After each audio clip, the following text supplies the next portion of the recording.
মেয়েদের সুখটা খুব কম।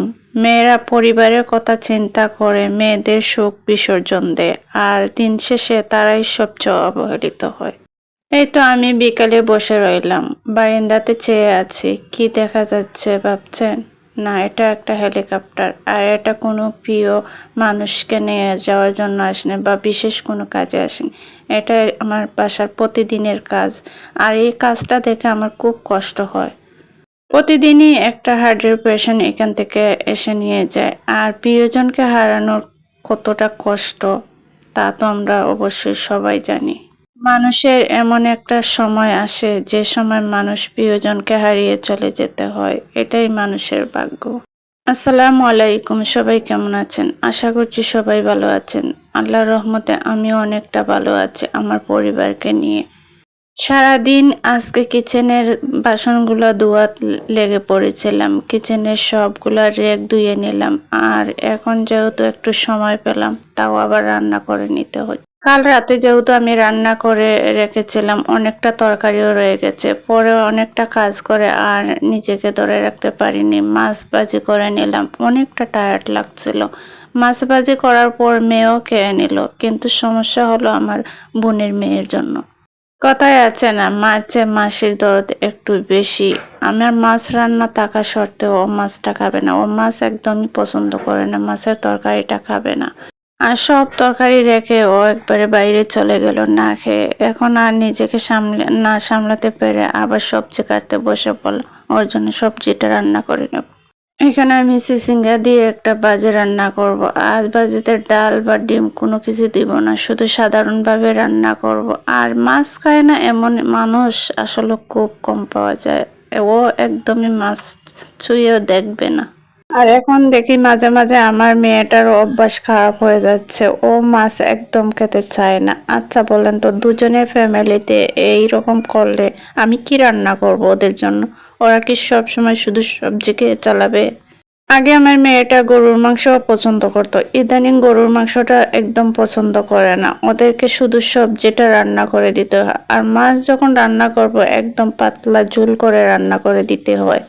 আর এদের প্রতিদিনের যন্ত্রণা আমি একদম বিরক্ত হয়ে যাচ্ছি। দুজনের সংসার, একটা কিছু রান্না করলেই চলে যায়, কিন্তু ওদের জন্য প্রতিদিনই আমার নিত্য নতুন কোনো কিছু রান্না করে নিতে হয়।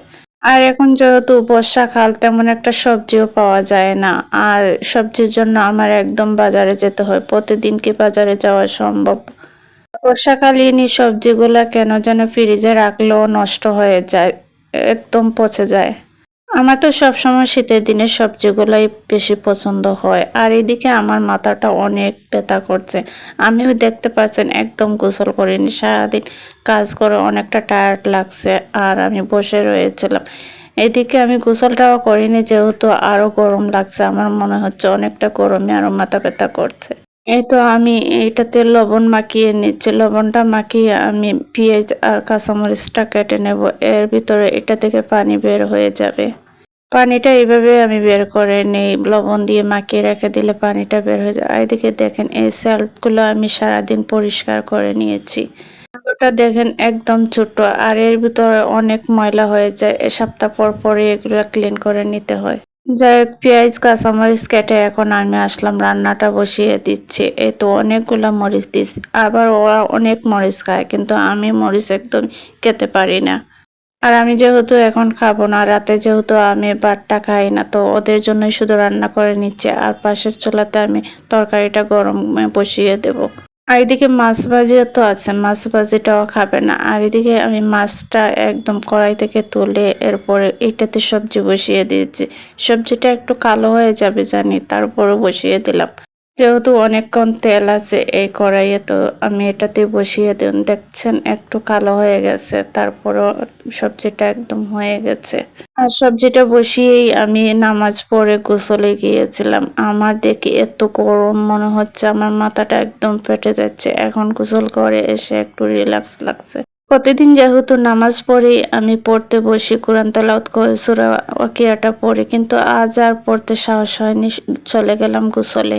আর আমরা মেয়েরা মনে হয় সবচেয়ে ত্যাগী এবং নিজের দিকে না তাকিয়ে আমরা পরিবারের কথাটাই আগে চিন্তা করি। মেয়েরা সবচেয়ে বেশি অসহায় শুধুমাত্র পরিবারের জন্য, আর পরিবারের চাহিদাটা আমরা বেশিরভাগ মিটাই।